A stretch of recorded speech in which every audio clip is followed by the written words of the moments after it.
right, we can go ahead and get started. Again, last time I'll say it, if you haven't yet signed in using the QR code, if you could do that before we get started, that would be great.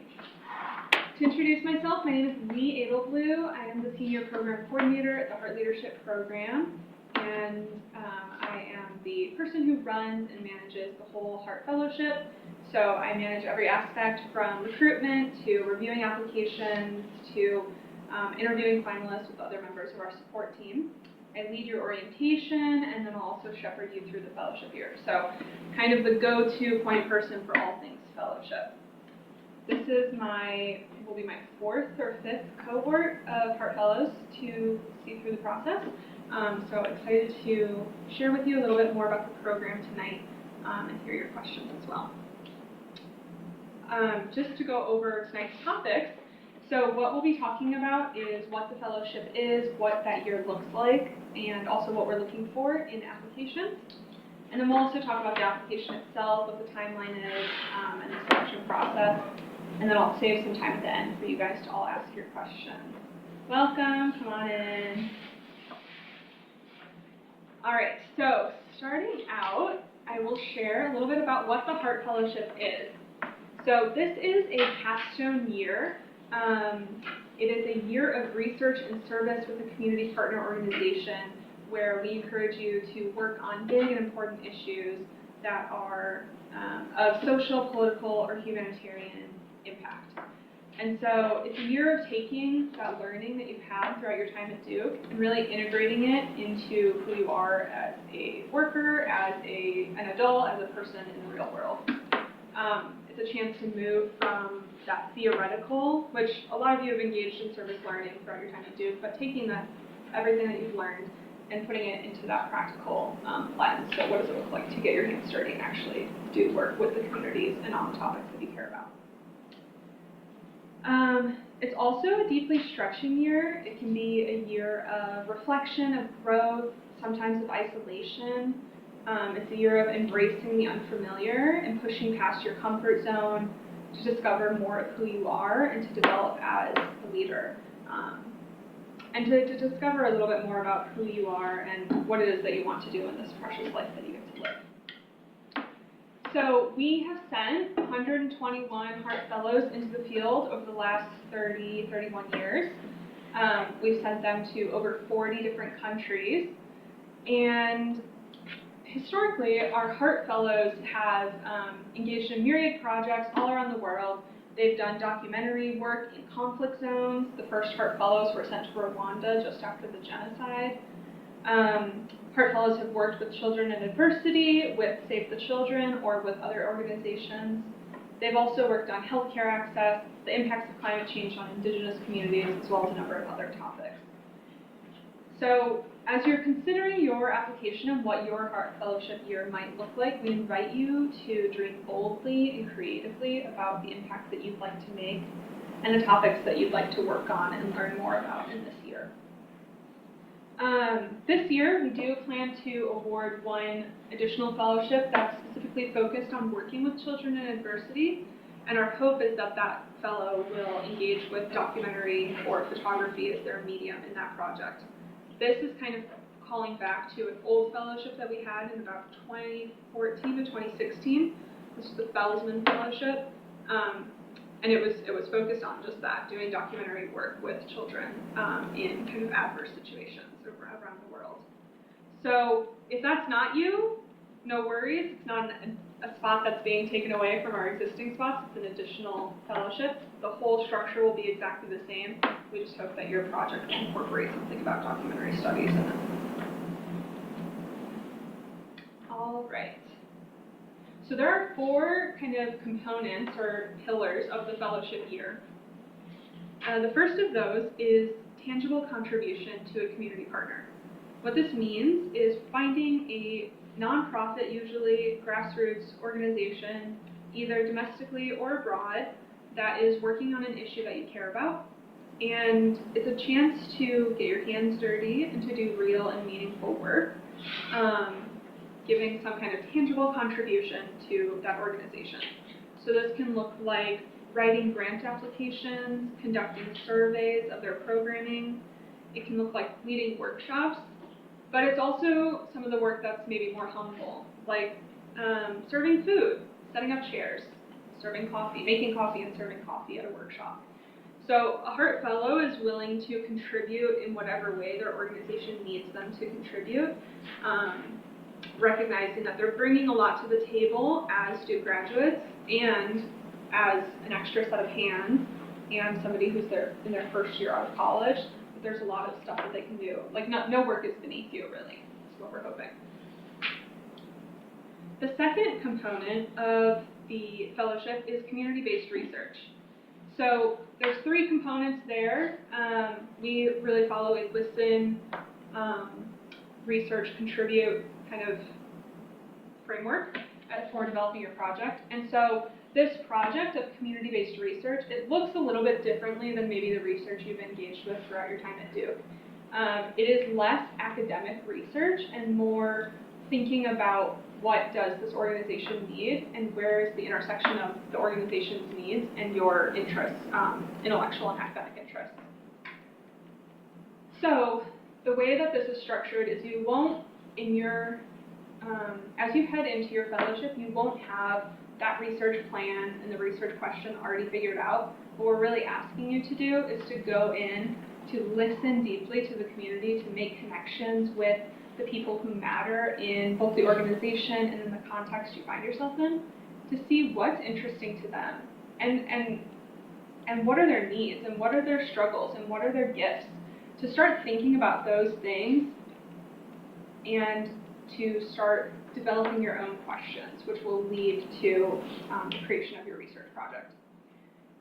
So, and at the end, hopefully, your research will have not just like significance to you, but will have a meaningful impact on the community. And so that can look like a number of different things. We can talk about some of those at the end of this presentation. And then the last 2 pillars are our community of practice and reflective writing. So we really believe that the community of practice is a super important piece of being a Hart Fellow. Hart Fellows are embarking on an experience that's pretty different from the rest of your peers after graduation. A lot of people are going into consulting or other like full-time corporate roles, whereas Hart Fellow is, taking a service year similar to joining the Peace Corps or getting a Fulbright or something like that. And so it can be really helpful to have a good, close connection with your peers who are other fellows to process what you're going through. The framework that we have for that are monthly gatherings on Zoom for all the fellows to get together to learn together and also to process some of the things that they've been experiencing throughout the fellowship. They also write letters to one another throughout the year. These are called Notes from the Field, and it's an opportunity to just share updates about what's been going on, things you're struggling with, and to stay in touch beyond just like sending messages or beyond having a conversation in that monthly gathering. Our hope is that this community of practice will keep you grounded and keep you accountable to your work, and it will just help you as you process this whole year, because it is, like I said, a very transformative year for most people.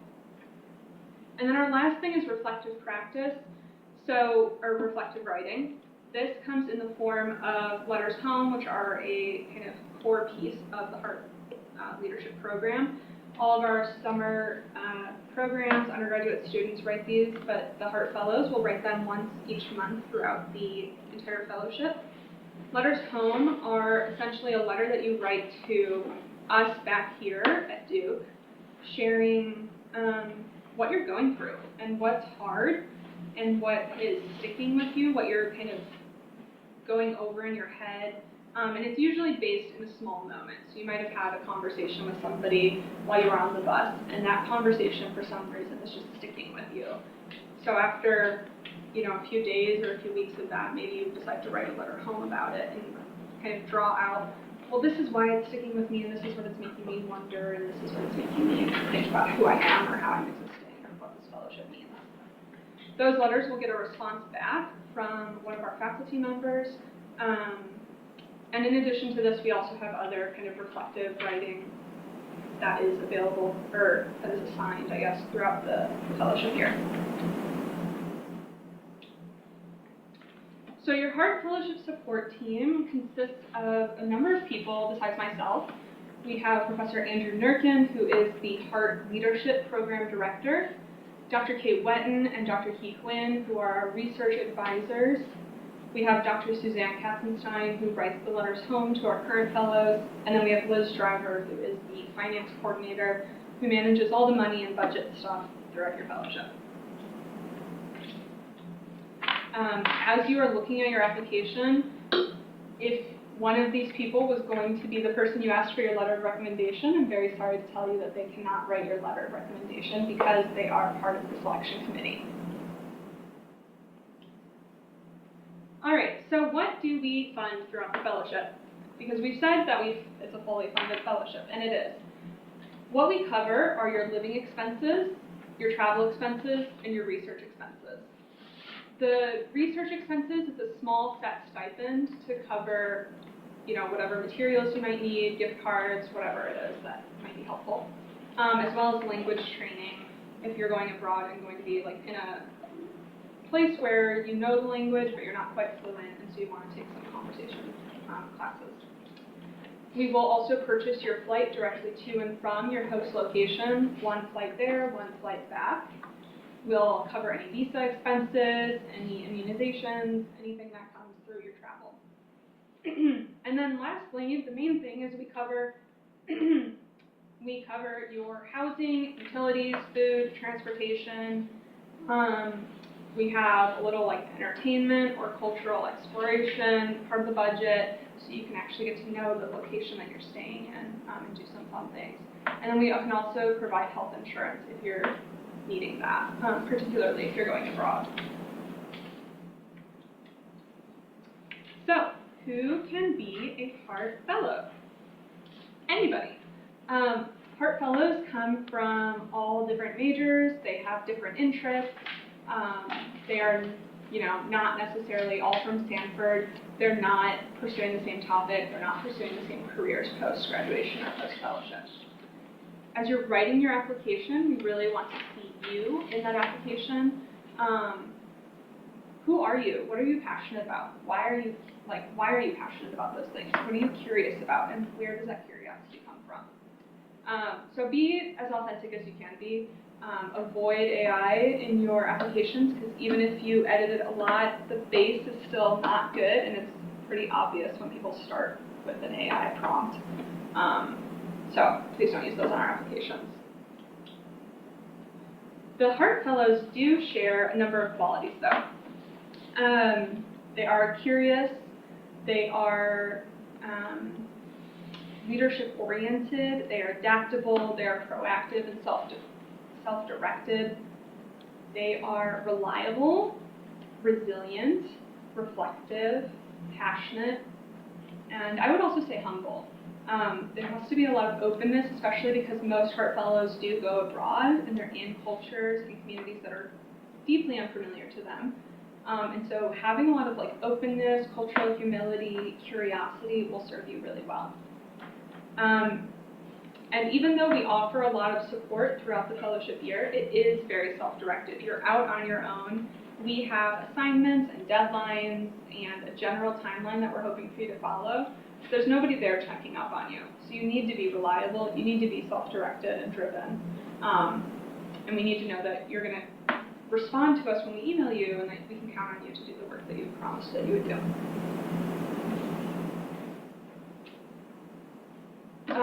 Just some notes on eligibility. If you are a current senior or you graduated last year or the year before, you are eligible. This includes international students and alumni, it includes DACA recipients, it includes undocumented students and alumni. But you are not eligible if you graduated from Duke before 2024. If you're a Duke graduate student or graduated from a Duke professional program, or if you've already received an advanced degree, or if you graduated from a different undergraduate university. So Duke needs to be the university you graduated from. All right, I'm going to share, because I don't have any fellows who are currently based in Durham, so I wasn't able to invite anybody to share at this info session with you. But I'll share kind of two snapshots of what past fellowships have looked like. So last year we had Kylan Walker, who worked with the Durham Success Summit in Durham. He led workshops during this year, he mentored youth, and he ultimately developed a curriculum that was centered around embracing and celebrating diversity in the classroom. And this is something that Durham Public School teachers can use as they're trying to navigate diverse classrooms and honoring the lived experiences of all their students. And then we have a current fellow who is abroad, Serene Krovitz. She is in Buenos Aires, Argentina, working at Casa San. And at Casa San, Serene is teaching drawing classes and painting classes. She's serving meals to the community. And then her big research project is designing a community mural to celebrate the reopening of this historical community center and the often overlooked people in the neighborhood where she's working, which is La Boca. And so this is a way to honor the community, to honor the work that her organization is doing, and then also Serene's senior thesis research was on mural making in political activism in Chile, and so this is like a great overlap of her, academic interest in what she did before, and then kind of where she's at now and what their needs are.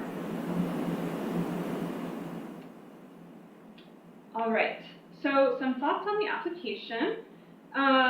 What's on it? We have, hopefully you've all been able to look at the application already. The link is there, and then also the questions themselves, if you've been afraid to click through and see the essay questions, we have them posted now on the website, on the how to apply page, but also if you do click through, nothing comes to my end until you hit submit, so feel free to come to your work on your application, leave it, and come back to it later. But what is on the application specifically? We have the statement of interest. We have 3 short essay questions in addition to the statement of interest. One of them is asking you why the Hart Fellowship. Specifically, what is it that is interesting to you about this fellowship versus Fulbright versus something else that you can do at Duke or after Duke? We ask you a question about how you've changed or grown as a leader, so looking to see kind of how you've evolved throughout your time at Duke. And then we ask you a question about a place that is important to you, so we can get to know you better. So as you're answering these questions, please be creative, be honest, dream big, be bold, let your curiosity, let your personality shine through. We are not looking for a perfectly developed research proposal that says this is where I want to go and this is the work I want to do and these are the methods I'm going to use. That's not what we're looking for. We're looking for what are your interests, what questions do you have, and what experiences have you had that prepare you to do this kind of work. We also ask you for a letter of recommendation, preferably from a professor, but it can also be from a former supervisor, especially if that supervisor was kind of in a research area on a project that you researched or worked with on research. We ask for 2 references in addition to that letter of recommendation, and we will call those references if you make it to that finalist round before making offers. So not necessarily going to contact both of them, and the timeline is much later in the February month, but yeah, yes for that. We'll also ask for your resume as a PDF, and then we ask for your official transcripts, which must come to the Hart Fellowship inbox from Parchment or from the institutions. If you want to send your study abroad transcripts, you can do that. The resume, the letter of recommendation, and the transcripts will all come directly to the Hart Fellowship inbox, which is linked on the application. And yeah, I think all that's self-explanatory. All right, our timeline, as I've mentioned, we'll email all the supplemental application materials to the fellowship inbox. Applications are due on January 21st, so you have the whole of the winter break and then a couple weeks at the beginning of the semester to finalize your application and send that in. We'll take about 2 weeks to review your applications, and we'll notify finalists on or by the 6th of February. And Those finalists will then be invited to interview with us, either in person or on Zoom throughout February, and final offers will be made near the end of the month with the deadline to accept in early March. So this should hopefully follow the timeline of anything else that you're applying to. It gives you your answer early on, so you're not waiting on us all semester in the spring. And then this year, because we aren't asking for explicit proposals of organizations to work with, which is what we've done in the past, we will work with you in March and April to reach out to the organizations that you would want to work with and to finalize those placements so that you're ready to go when orientation comes around. We hold an orientation the week after commencement, so we will continue to house you here at Duke and feed you, and then we all gather together and talk about what is the project going to look like and some other things kind of heading into the fellowship. Our goal is to have everyone's organization finalized by that time. All right, so now I want to open it up for your questions if you have any. Feel free to raise your hands or shout them out. But also, if you would rather talk privately, feel free to schedule office hours with me. My link is there. Or you can email the Hart Fellowship inbox or me, because I answer both, any questions that you have. And then we also have our website linked there if you would like to read up more about the fellowship. But yeah, what questions do you all have? Yeah, so I don't remember specifically what the questions are on the application, but I know you just said that we don't need explicit proposals of organizations, but I guess how specific should we be when talking about like the area we want to research, and then like should we hypothesize types of organizations we want to work for? Should we look up kind of what organizations exist, where we want to be, and then talk about those as a hypothetical, or just avoid that altogether? Yeah. In the initial stage? So the question is how specific to get on that statement of interest. Should you look up and list organizations that you want to work with? On the first page of questions on the application, we have a few boxes for you to kind of specify your interest. So one of those is, do you want to have a placement in the U.S. or do you want to be internationally placed? Another question is, if you have organizations in mind, you can list them. It can be one or it can be several. You can leave that blank, like you don't need to have an organization in mind at this time. For the statement of interest, I think this is the first year we're asking this question, so I'm really excited to see what you guys do with that and how you shape your responses. I think that if it helps you to frame it in terms of, this is a place that I really want to go, and so I really want to work with this community for this reason, and I can see myself working on this topic or this topic because these are things that I've worked on in the past, or this is related to my major or to my senior thesis. That works. If you know, I really care about this specific issue, this topic, and I can see myself working on it in a variety of places, you can write about it that way. So you can say, I really care about working with people who have just come into the country, so people who are migrants, and maybe they're like struggling in various ways. You could work with them on the border, you could work with them in a major city, you could work with them in a number of places, in a number of ways. So it's kind of up to you to decide how specific you want to get, but I think framing it in terms of one of those things, like a community, a topic, or a place, kind of centering it in one of those will help you find some direction, hopefully. Yeah. So I have a question about the resume. Are you looking for something more comprehensive or something that's more focused on your area of interest? So for the resume, what are we looking for? I would say it's helpful to share research experience that you've had, as well as everything that you've done throughout your time at Duke. You can submit a CV if you have publications and stuff and you want to submit a CV, that's fine. We don't have a page limit on the resume. I would definitely not go over 4 pages, but 2 should probably be sufficient for most of you, if not 1. Any other questions?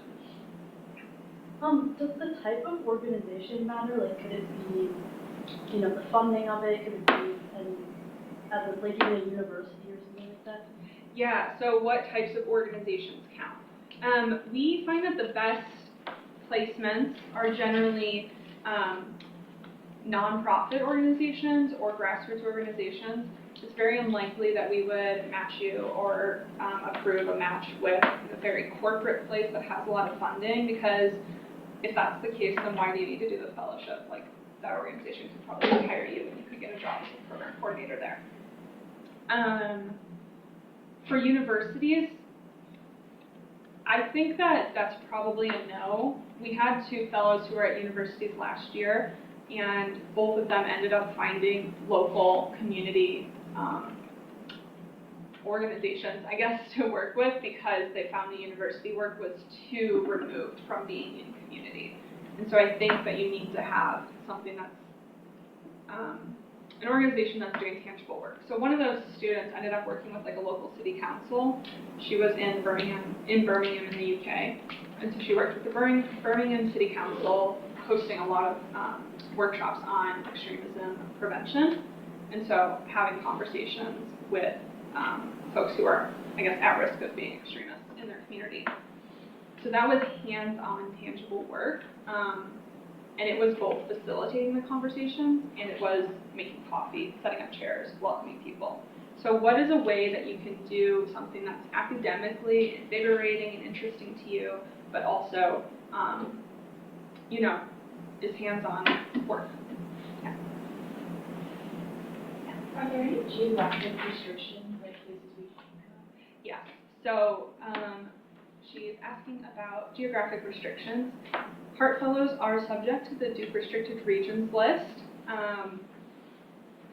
So we won't approve anything that is like a country that's fully on the Restricted Regions list. If the area is kind of a border area, there might be some wiggle room. So we had, but it just depends on the situation, and you'll have to get like a waiver and work with the travel office about that.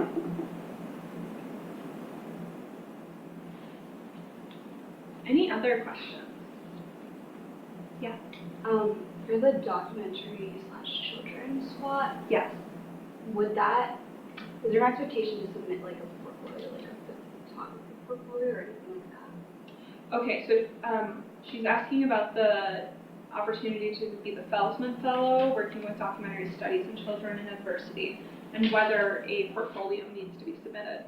I think that is something that we'll talk about during the interview stage for folks. So I think I've put it in the statement of interest that if you're interested in that specific type of fellowship, to just make note of it in your statement of interest. You don't need to like expand on or give a proposal on exactly why or how you would do that, but you can just simply say, you know, I have a doc studies history or background in doc studies, or, you know, in your statement of interest, it'd probably be clear if you're planning to work with children. Yeah. Yes? For the references, do you want them to be within Duke, or can they be like a job that we've worked in the past? Yeah, so one reference will be an academic reference and one will be a professional reference. And while the support staff cannot be your letter of recommendation, they can be so somebody in HLP can be your reference if you like. And in fact, they already, well, yeah. So you mentioned the deadlines in January 21st, I believe? Yes. Are admissions rolling, or can you just submit whenever you want? Yes, we won't review any applications until January 21st or the 22nd, yeah. So no need to submit early, but feel free to do so. Could you possibly give some more examples of the research components that have been done? Just seeing the variety of how that part of the fellowship has been completed. Yeah, so the research piece is so variable based on where people are and what they end up being able to do with the organization and with the time. Because I imagine from where you're sitting, 10 months could sound like a really long time. You're in the field for 10 months, and so you can do so much because you think that that's like the length of 3 or 4 normal internships. But once you're on the ground, you start to realize it's not that much more than an internship. And so, or a summer of research or senior thesis.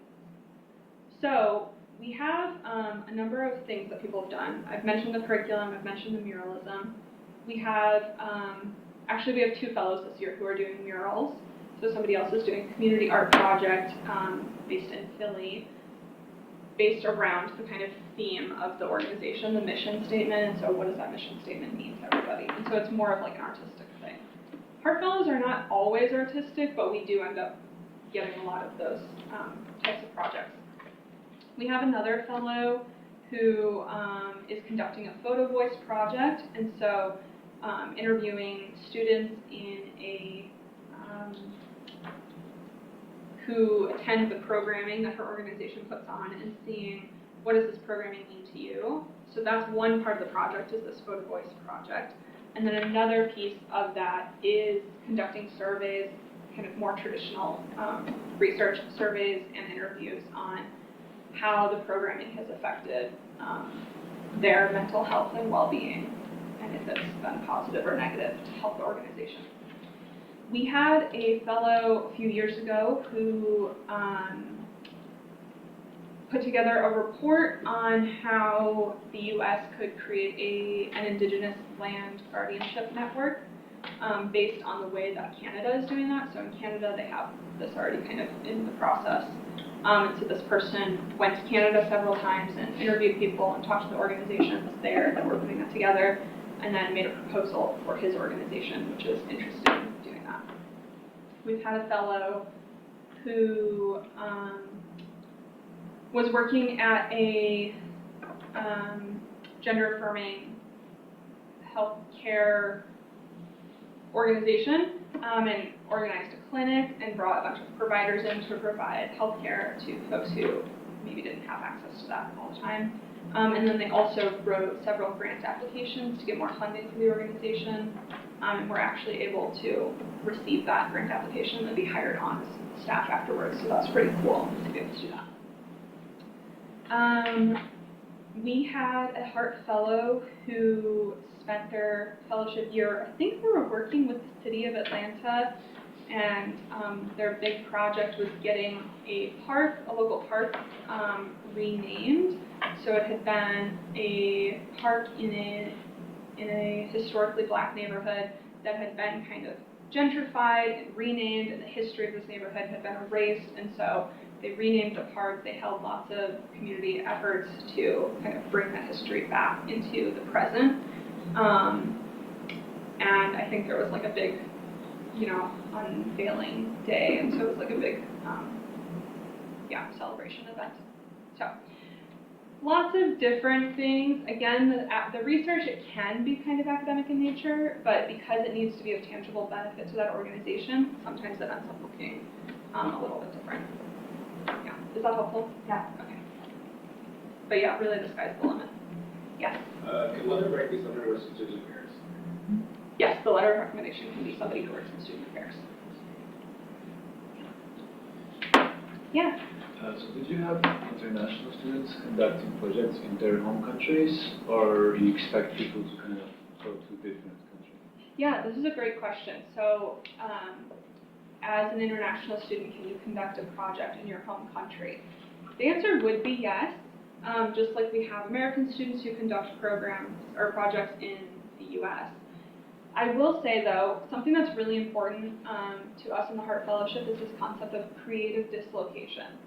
And so, for example, we had Kylan, who was pictured there. Kylan was in Durham after graduating from Duke, where he was in Durham. But he really challenged himself throughout this year to find his identity and his place in this area without the connection to Duke. So he didn't come to campus all the time. He kind of ghosted his friends who were on the football team who he used to play with. He really backed off and started finding local connections, local friendships. And so that was really important. I think that going back to your home country after potentially 4 years here at Duke is its own form of creative dislocation, because you're going back as a Duke graduate, as somebody who studied abroad. Maybe your people in your home country might view you in a certain way because you left for school. So it's definitely a possibility, definitely something that we would support And so we just want to have a conversation about what that looks like and what your thinking is.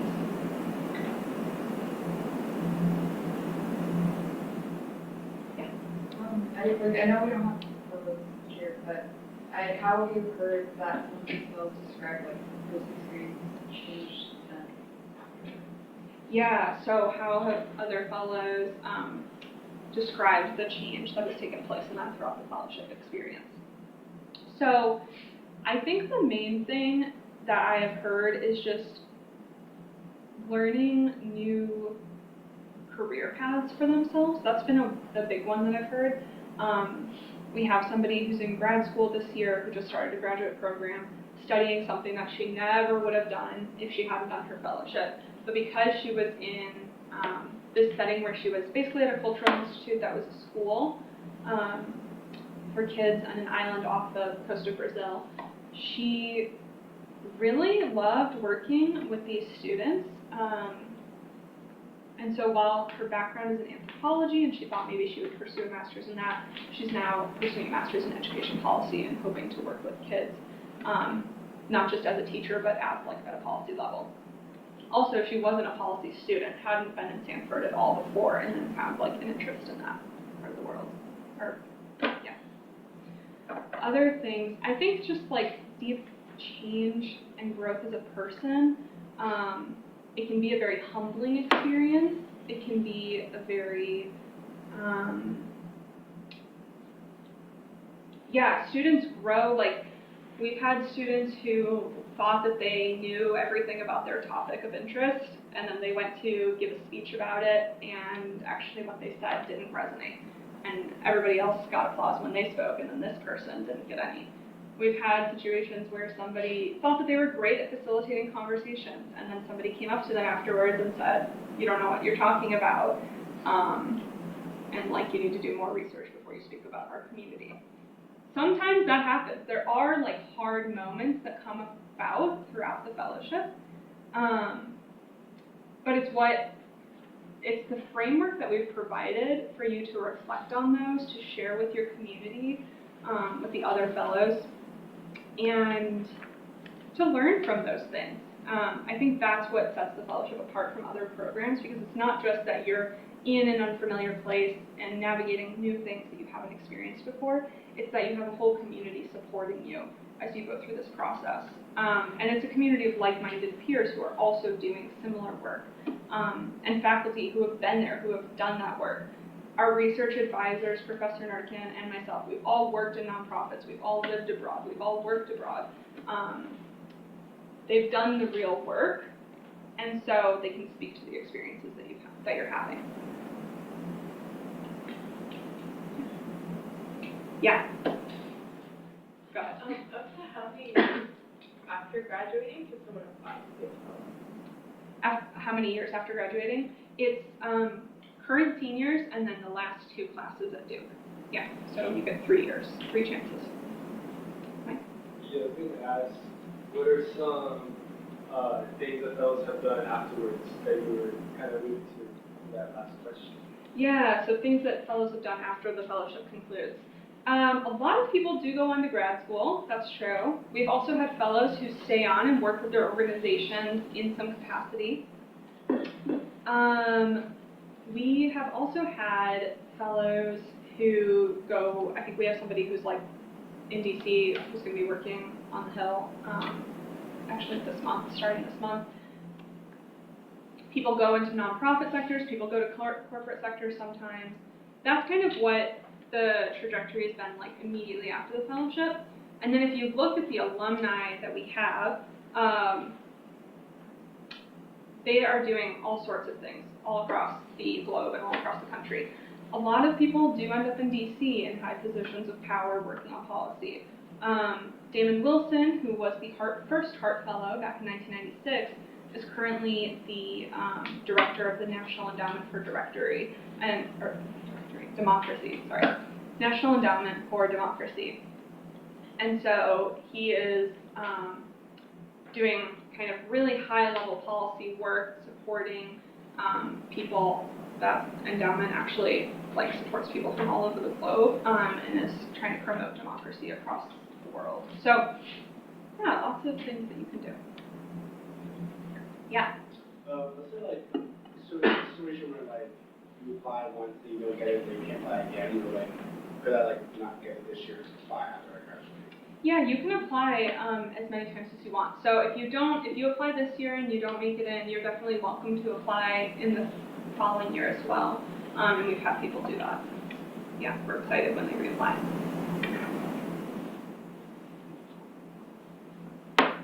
Any other questions? Yeah. How does the budgeting work? Is it just due to location?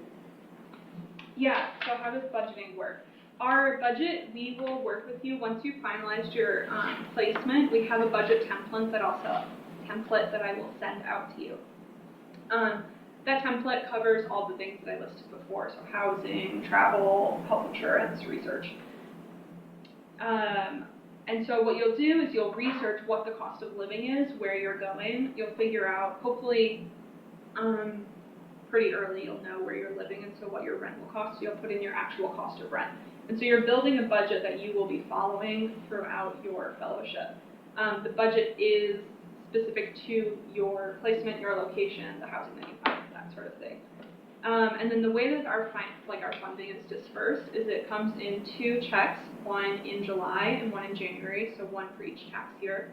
Fellowship expenses are untaxed. They are not, they're tax exempt because it's part of like academic study for the U.S. government. And so, but you have to submit receipts basically to say, I paid my rent, which was a fellowship expense, and so therefore that rent amount is untaxed.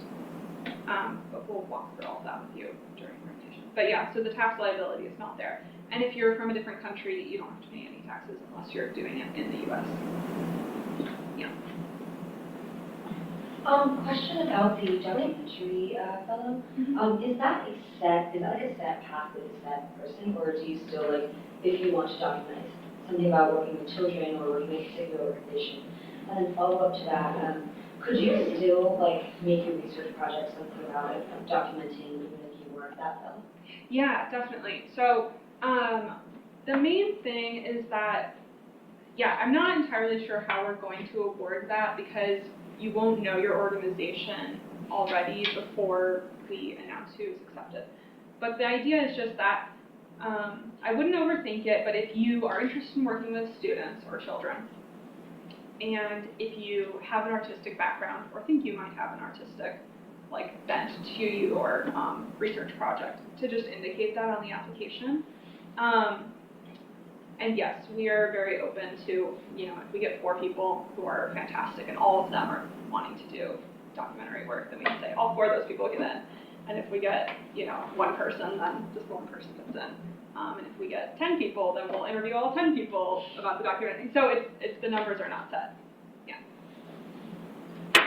I was wondering more so about the relationship between the fellows and the fellowship support team. I know they've mentioned the letters home, and I was wondering, is that strictly reflective, or is it supposed to be a conversation in which we receive feedback? Yeah. So the relationship between the fellows and the fellow support team. So there's a number of ways that people are in contact with the support team. Kind of everybody has their role to play. With the letters home, it is a conversation. So you might write about like I mentioned before, a conversation you have with somebody on the bus and how it's making you think about, that person was a successful businesswoman and a mother, and it's making you think about that intersection for yourself and what that might look like. And then Professor Katzenstein will write back to you and share her own experience, most likely I would guess, of being a professor and being a mother and how she navigates those things. And then your next letter, maybe you respond to some of the stuff that she said, and she'll pose questions for you to consider. Maybe you respond to some of those things, or maybe you don't. Maybe you just start with a new thought. But she is always responding back to you and what you've said. You'll also write monthly research updates. You'll get feedback on those from the team. And then different team members come to our monthly gatherings. Those are facilitated by me, but our support staff is also there at those meetings.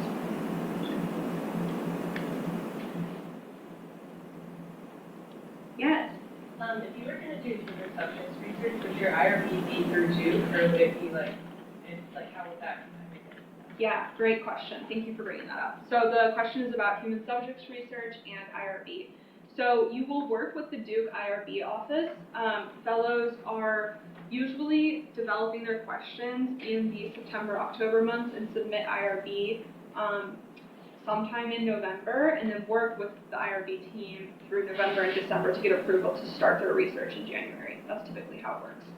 Not every project has to be approved by our IRB, but we do ask every fellow to go through the IRB process because we think it's really helpful in clarifying your research and clarifying your methodology and those things, even if ultimately you don't need that approval, which you don't if it's like oral histories, but it's still good to talk to them.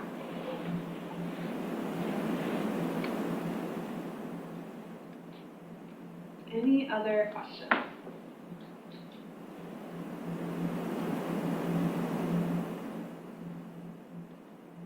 Well, again, if you do have any other questions, please feel free to email me or to set up a meeting with me using office hours. My link is there, the Calendly link. This is all linked on our Instagram. It's also linked on our Hart leadership page, so you can find all the information there on our website. And then our link to the application is on, it's right here, and there's a QR code. That's helpful. And I'm actually going to go to the first page, maybe. If you haven't yet signed in, if you don't mind signing in using the QR code or using the paper that Mariana is very helpfully passing around. And I'll stick around at the front for a few minutes if anybody wants to come ask any questions as well. But yeah, definitely if you are working through your application and you have a hitting point on a statement of interest or anything, feel free to come chat with me about it. Thank you all for coming. It's so great to meet you. Thank you.